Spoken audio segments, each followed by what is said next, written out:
Kerala high court نے خاندانی قانون اور اسلامی آئلی اصولوں سے متعلق ایک نہایت اہم فیصلے میں واضح کیا ہے کہ کسی مسلمان مرد کو ایک سے زائد شادی کرنے کی اجازت تبھی دی جا سکتی ہے جب وہ اپنی تمام بیویوں کے ساتھ منصفانہ اور برابر سلوک کرنے کی اہلیت رکھتا ہو۔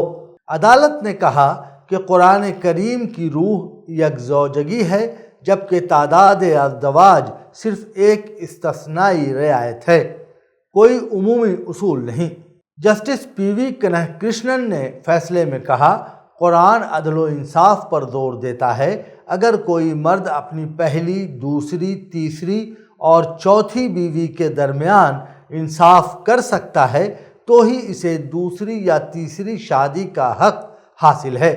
عدالت نے اس عام غلط فہمی کی بھی تصحیح کی کہ اسلام ہر مسلمان مرد کو بلا شرط 4 شادیوں کی اجازت دیتا ہے۔ یہ فیصلہ ملّا پورم ضلع کی ایک مسلم خاتون کی درخواست پر آیا جس نے اپنے نابینا شوہر سے نان و نفقہ کا مطالبہ کیا تھا۔ شوہر مسجد کے سامنے بھیک مانگ کر گزارا کرتا ہے۔ عدالت نے کہا کہ مسلم پرسنل لاء کے تحت تعداد ازدواج صرف اسی صورت میں درست ہے جب مرد اپنی تمام بیویوں کا خرچ اٹھا سکے۔ خاندانی عدالت نے پہلے ہی خاتون کی درخواست یہ کہہ کر خارج کر دی تھی کہ جو شخص بھیک مانگ کر زندگی گزارتا ہے اس پر نان و نفقہ لازم نہیں۔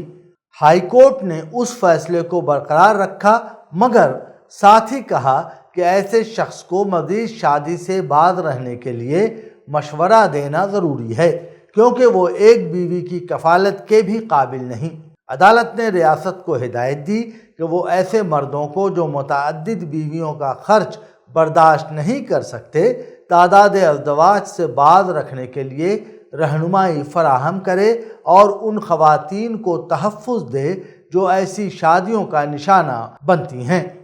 فیصلے میں مزید کہا گیا کہ مسلمان برادری کی اکثریت یک زوجگی پر عمل پیرا ہے اور یہی قرآن کی اصل تعلیم بھی ہے۔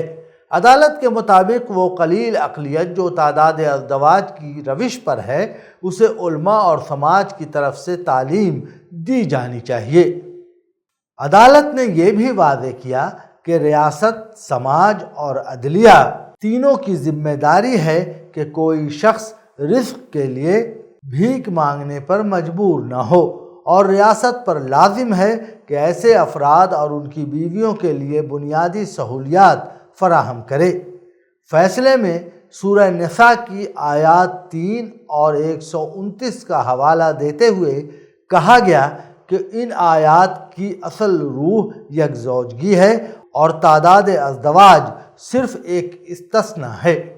آیت 3 میں حکم ہے کہ اگر انصاف کا خوف ہو تو صرف ایک ہی عورت سے نکاح کیا جائے اور آیت 129 میں یہ واضح کیا گیا ہے کہ بیویوں کے درمیان پورا عدل کرنا ممکن نہیں۔ عدالت نے اپنے فیصلے کی کاپی کیرلا حکومت کے محکمہ سماجی بہبود کو بھیجنے کی ہدایت دی تاکہ وہ مناسب کارروائی کرے اور اگر ممکن ہو تو شوہر اور بیوی میں صلح کرائے۔ کیرلا ہائی کورٹ کا یہ فیصلہ اس حقیقت کی یاد دہانی ہے کہ اسلام میں تعداد ازدواج کوئی لامحدود حق نہیں بلکہ ایک سخت شرعی ذمہ داری ہے جو عدل اور کفالت کی شرط سے مشروط ہے۔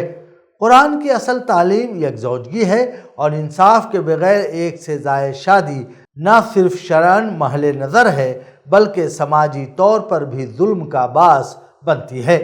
عدالت نے بجا طور پر ریاست اور سماج کو بھی ان خواتین کے تحفظ کی ذمہ داری یاد دلائی ہے جو اس غلط فہمی کا نشانہ بنتی ہیں۔